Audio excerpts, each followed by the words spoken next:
ଏମାନଙ୍କୁ ଏମାନଙ୍କର ତଦନ୍ତ କରିବାର ତରିକା ଜାଣି ନାହାନ୍ତି ଏବଂ ତଦନ୍ତ ରେପ୍ କେସ୍ରେ କେମିତି କରାଯାଏ ଜାଣି ନାହାନ୍ତି। ଯଦି ଜଣେ ଅଫିସର ସିନିୟର ଅଫିସର ଯଦି ନ୍ୟାୟ ପାଉନି ତାହେଲେ ଗରିବ ଲୋକମାନେ କ'ଣ ନ୍ୟାୟ ପାଇବେ ଆଜ୍ଞା? 21/10/2025 ମହିଳା ଥାନାରେ ଏକ ମାମଲା ରୁଜୁ ହୋଇଥିଲା। ଆଉ ପୀଡ଼ିତା ଥିଲେ ଖୋଦ୍ କମିଶନରେଟ୍ ପୁଲିସରେ କାର୍ଯ୍ୟରତ ଜଣେ ଏସ୍ଆଇ ମ୍ୟାଡ଼ାମ୍। ତାଙ୍କ ଅଭିଯୋଗରେ ଜଣକୁ ଗିରଫ କରାଯାଇଥିଲା ମଧ୍ୟ। ତେବେ ସେଇ କେସ୍ର ସମ୍ବେଦନଶୀଳତାକୁ ଦୃଷ୍ଟିରେ ରଖି ସେଇ କେସ୍କୁ ରେଡ୍ ଫ୍ଲାଗ୍ ଅନ୍ତର୍ଭୁକ୍ତ କରାଯାଇଛି। ତେବେ ଏ ନେଇ ଆମେ ଆଲୋଚନା କରିବା। ଆମ ସହ ଅଛନ୍ତି ଯିଏ ପୀଡ଼ିତା ଥିଲେ ତାଙ୍କ ଓକିଲ ନିହାର ରଞ୍ଜନ ଓଝା। ସାର୍ କ'ଣ କହିବେ, ବର୍ତ୍ତମାନ ଏ କେସ୍କୁ ରେଡ୍ ଫ୍ଲାଗ୍ ଅନ୍ତର୍ଭୁକ୍ତ କରାଗଲା, ଆକୁ ନେଇକି ଆପଣ କେତେ ସନ୍ତୁଷ୍ଟ ଅଛନ୍ତି? ଆଜ୍ଞା ନମସ୍କାର। ଯାହା ହଉ ଏଠି ମହିଳା ଥାନାରେ ତାଙ୍କର ଯିଏ ଇନଭେଷ୍ଟିଗେଟିଂ ଅଥରିଟି ଥିଲେ ତାଙ୍କର ପ୍ରପର୍ ଇନଭେଷ୍ଟିଗେସନ୍ ଠିକ୍ସେ ହେଉନଥିଲା ବୋଲି ଆମର ଯିଏ ଭିକ୍ଟିମ୍ ଅଛନ୍ତି ସେ ବି ଭାରି ମାନେ ତାଙ୍କର କୋହ ବ୍ୟକ୍ତ କରିଥିଲେ ମୋ ପାଖରେ। ଏବଂ ତାଙ୍କ ସେ ବି ତ ନିଜେ ଜଣେ ସିନିୟର ସବ୍ ଇନ୍ସପେକ୍ଟର, ଆଉ କିଛି ଦିନ ପରେ ଇନ୍ସପେକ୍ଟର ହେବେ। ଏବଂ ତାଙ୍କୁ ଯେତେବେଳେ ଥାନାରେ ଯେତେବେଳେ ଏଫଆଇଆର୍ ଦେବାକୁ ଗଲେ ସେତେବେଳେ ମାନେ ପାଣି ଗ୍ଲାସ୍ଟେ ବି ଦେଲେନି ଏବଂ 3 ଘଣ୍ଟା 4 ଘଣ୍ଟା ଉପାସରେ ବି ବସେଇଲେ। ମାନେ ଯିଏ ବି ଆଇଓ ଅଛି ସିଏ ବି ବ୍ୟାଚମେଟ୍। ମାନେ ମାନେ ଏମାନେ କ'ଣ କହିବ, ମାନେ ଟୋଟାଲି ମାନେ ମଣିଷକୁ ମଣିଷ ଚିହ୍ନି ପାରୁନି ଥାନା ଭିତରେ। ସେଇଟା ହେଉଛି ବଡ଼ ଦୁଃଖଦ କଥା। ଏବଂ ଯେହେତୁ ଜଣେ ନିଜ ବ୍ୟାଚ୍ର ପିଲା ପୁଣି ଝିଅ ପିଲା, ମାନେ ତାକୁ ବିଶ୍ୱାସ ଜନ୍ମେଇକିରି ମାନେ କଲେଜରେ ପଢ଼ୁଥିଲା। କଲେଜରେ ପଢ଼ିଲା ବେଳେ ମାନେ ଲଭ୍ ଚକରରେ ପକେଇକିରି ଇଏ ଆଭଏଡ଼ କରୁଥିଲେ, କିନ୍ତୁ ପର ମୁହୂର୍ତ୍ତରେ ରାଜି ହେଲେ, ଉଭୟ ପରିବାର ବି ରାଜି ହେଲେ। ଏଇ ନଭେମ୍ବର 22ରେ ବାହାଘରଟା ହେଇଥାନ୍ତା। ସେଥି ବାବଦରେ 3 ଲକ୍ଷ ଟଙ୍କା ଅଲରେଡ଼ି ୟଶୋବନ୍ତ ଆଚାର୍ଯ୍ୟ ଯିଏ ଆକ୍ୟୁଜ୍ ଅଛି ଇନ୍ସପେକ୍ଟର ଆର୍ମ ଫୋର୍ସରେ ଏବଂ ତାର ଭାଇ ମିଶିକିରି ପଇସା ବି ନେଇଛନ୍ତି 3 ଲକ୍ଷ ଟଙ୍କା କ୍ୟାଟରିଂ ପାଇଁ।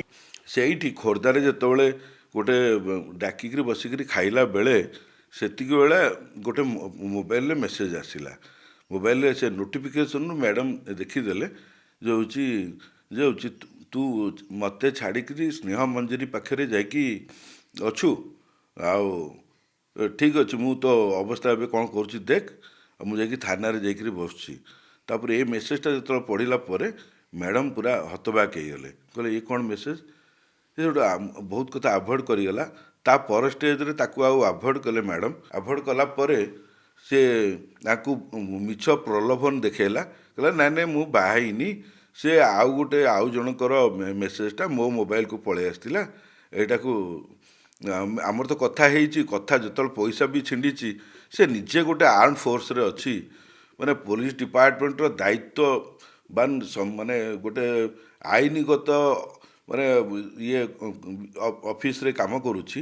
ସେ ନିଜେ ବି ମାନେ ମାନେ ସପ୍ରେସ୍ କରୁଛି ମାନେ ମ୍ୟାଡ଼ାମଙ୍କ ପାଖରେ। ସେ ଦେଖିଲା ପରେ ଇମିଡ଼ିଏଟଲି ତାକୁ ଆଭଏଡ଼ କରାଇଲେ। ଆଭଏଡ଼ କରାଇଲା ପରେ ତାପରେ ଫୋର୍ସିବୁଲ ଆସିକିରି ତାଙ୍କ ସାଥିରେ ମନଭୋଳା କାହାଣୀ ସବୁ କହି ତାଙ୍କ ୱିଦାଉଟ୍ କନସେଣ୍ଟରେ ବି ରେପ୍ କରିଛି। ଯେଉଁଟା 64 BNS ଏଇଟା 69 BNS ଲଗେଇଦେଲେ, ରେପ୍ ବାଇ ଦି ଏମ୍ପ୍ଲୟିଜ୍। ଏଇଟା ମ୍ୟାଡ଼ାମଙ୍କର ଆମର ସବ୍ ଇନ୍ସପେକ୍ଟର ଯିଏ ମ୍ୟାଡ଼ାମ୍ ଅଛନ୍ତି ତାଙ୍କର ଗ୍ରିଭେନ୍ସ ଥିଲା ଯେ ହେଉଛି ଏଇଟା 64 ଲଗାଯାଉ। ସେଥିରେ ବି ଲେଖାଯାଇଛି ଧର୍ଷଣ କଥା ବି ମୋ ବିନା ଅନୁମତିରେ ବି ଧର୍ଷଣ କରିଛି, ସେ ୱାର୍ଡ଼ ବି ଅଛି। ଇଭିନ୍ ମ୍ୟାଡ଼ାମ୍ ଯେତେ ଥର ବି ଥାନାକୁ ବି ଯାଇଛନ୍ତି ତାଙ୍କୁ ମାନେ ଯେଉଁ ଟାଇପ୍ର ବିହେଭ୍, ମାନେ ଆଜି ବି ତାଙ୍କ ହୃଦୟ କାନ୍ଦୁଛି।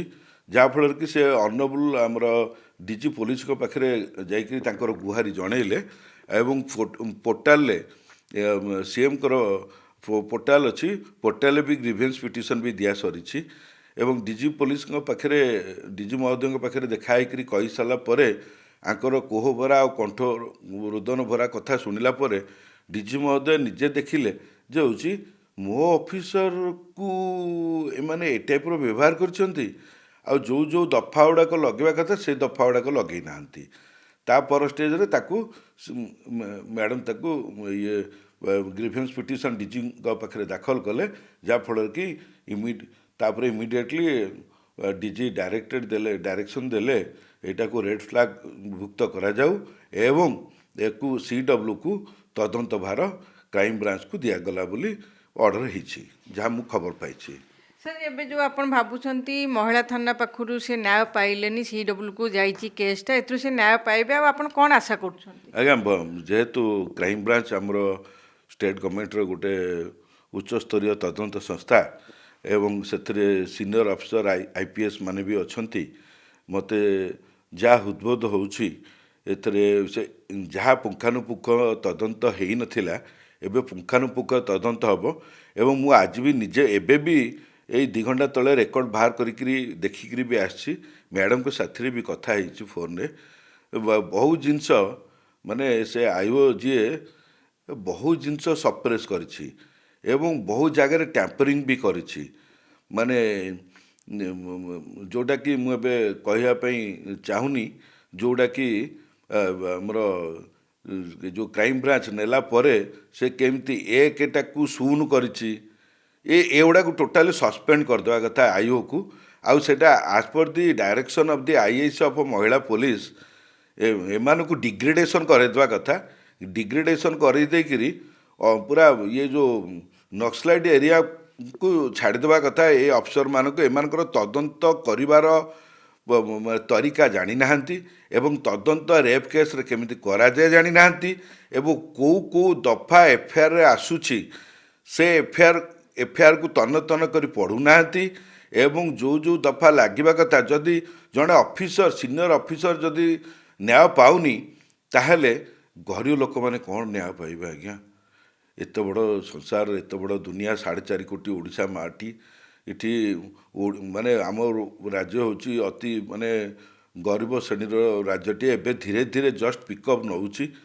ତା ଭିତରେ ବି ଯଦି ଏଇ ଟାଇପ୍ର ଆପଣମାନେ ଯଦି ଇନଭେଷ୍ଟିଗେସନ୍ କରିବେ, ଏମାନଙ୍କୁ ପ୍ରପର୍ ମୋତେ ଯାହା ଲାଗୁଛି ବିଜୁ ପଟ୍ଟନାୟକ ପୋଲିସ ଏକାଡେମୀରେ ଏମାନଙ୍କୁ ଏଇ ଯେଉଁ ରେପ୍ କେସ୍ ବାବଦରେ ଆଙ୍କର ତଦନ୍ତ କରିବାର ପ୍ରକ୍ରିୟାକୁ ଭଲସେ ବୁଝାଯାଇ ନାହିଁ, ଯାହାଫଳରେ କି ଏମାନେ ବହୁ ଜିନିଷ ଜାଣିନାହାନ୍ତି। ସପ୍ରେସ୍ ନୁହଁ, ଏଇଟା ହୁଏତ ସେମାନେ କେଉଁ ଡେଟ୍ରେ ଆପେରାଲ୍ ସିଜ୍ କରିବା କଥା ଭିକ୍ଟିମ୍ର ଏବଂ ସିମେନ୍ ଯେଉଁଟା କଲେକ୍ସନ୍ କରିବା କଥା ଏବଂ ତାର ହେୟାର ଯେଉଁଟା କଲେକ୍ସନ୍ କରିବା କଥା, ମାନେ ବହୁତ ଜାଗାରେ ମୁଁ ଦେଖିଲି CDରେ ବି ଏବଂ ସିଜର ଲିଷ୍ଟରେ ବି ଟ୍ୟାମ୍ପରିଂ ଅଫ୍ ଏଭିଡେନ୍ସରେ ବି ଆସୁଛି।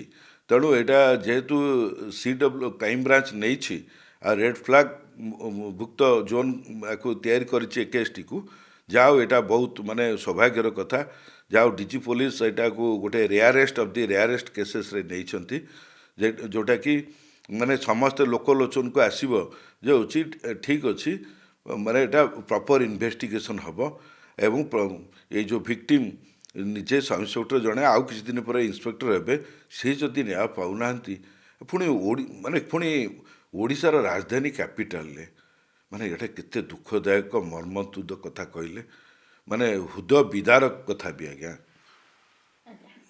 ତ ସାର୍ ଏବେ ଆପଣ ଚାହୁଁଛନ୍ତି ରେଡ୍ ଫ୍ଲାଗ୍ ଅନ୍ତର୍ଭୁକ୍ତ ହୋଇଗଲା କେସ୍ଟି ହେଲା ପରେ କେତେ ଶୀଘ୍ର ଫାଷ୍ଟରେ ହେଉଛି ଚାର୍ଜସିଟ୍ ଫାଇଲ୍ ହେବ, କ'ଣ ହେବ, ଆପଣ କ'ଣ ଚିନ୍ତା କରୁଛନ୍ତି?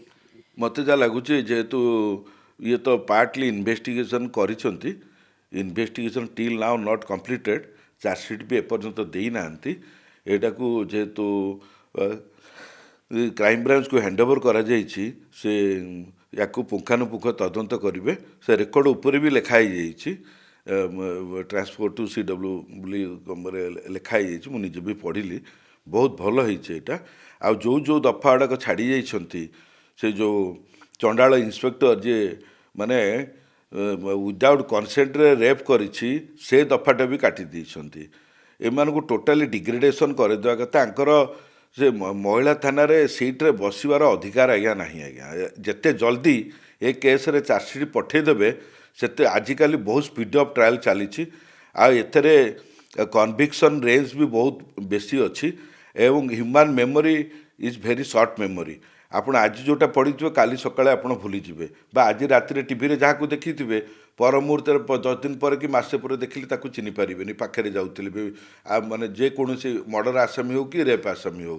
ତେଣୁ ଆଜ୍ ସୁନ୍ ଆଜ୍ ପସିବୁଲ୍ ଯେତେ ଜଲ୍ଦି charge sheet along with all the biological ଯାହା ମେଡ଼ିକାଲ ଡକୁମେଣ୍ଟସ୍ ଅଛି ଆଉ ଭିକ୍ଟିମଙ୍କର ଯାହା ଡକୁମେଣ୍ଟ ଅଛି ଏବଂ ଏଥିରେ ତ ଷ୍ଟେଟମେଣ୍ଟ ବି ରେକର୍ଡ଼ ହେଇସାରିଛି ହଜୁରଙ୍କ ପାଖରେ ଆଉ ସେଥିରେ ଇମିଡ଼ିଏଟଲି ଯେତେ ଜଲ୍ଦି ଚାର୍ଜସିଟ୍ ପଠାଇଦେବେ ସେତେ ଜଲ୍ଦି ତାକୁ ଦଣ୍ଡ ମିଳିବା ପାଇଁ ସୁବିଧା ହେବ ଆଉ ସେଇ ଯେଉଁ ୟାକୁ ଯିଏ ଯେଉଁ ଆର୍ମ ଫୋର୍ସରେ ଯିଏ ଅଛି ଯଶୋବନ୍ତ ଆଚାର୍ଯ୍ୟ ତାକୁ ଏଇ ଯେଉଁ ନାରକୀୟ କାଣ୍ଡ କରିଛି ତାକୁ ଚାକିରିରୁ ଡିଜି ମହୋଦୟଙ୍କୁ ବି ମୋର ଅନୁରୋଧ ତାକୁ ଚାକିରିରୁ ଡିସମିସ୍ କରିଦେବାର କଥା ଏଥିରେ ଆଜ୍ଞା 3(5) BNS ଅଛି ଏ means common intention is there other persons also involved in this case ଖାଲି ସେଇ ଯେଉଁ ଯଶୋବନ୍ତ ଆଚାର୍ଯ୍ୟକୁ ଆରେଷ୍ଟ କରିଲେ ଆଉ ଅନ୍ୟ ତାଙ୍କର ପ୍ୟାରେଣ୍ଟସ୍ ବି ଏଥିରେ ଇନଭଲ୍ଭ ଅଛନ୍ତି ଯଶୋବନ୍ତ ଆଚାର୍ଯ୍ୟର ଭାଇ ତାର ବାପା ମା ବି ଏଥିରେ ଇନଭଲ୍ଭ ଅଛନ୍ତି ସେମାନଙ୍କୁ ବି